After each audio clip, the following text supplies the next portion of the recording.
във всеки загинал герой.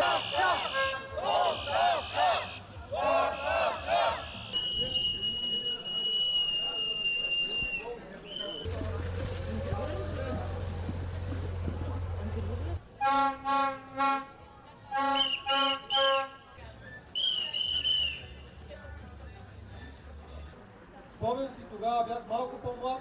Ямбол да подкрепи този справедлив протест. Аз съм против не толкова заради самия случай с военните самолети, колкото не съм съгласен с начин на управление на правителството.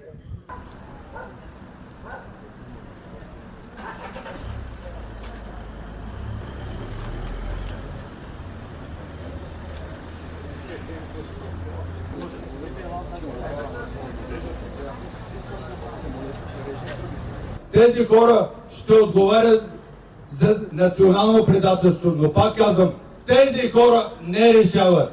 Тези ги използват и накрая ги изхвърлят като салфетки. Тази война не е на българите.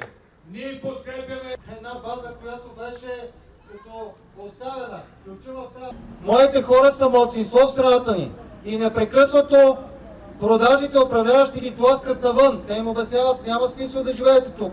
Няма смисъл да се борите, да ходите по протести. Няма смисъл да имате достоинство и да се жертвате в името на България, в името на интересите на българския народ.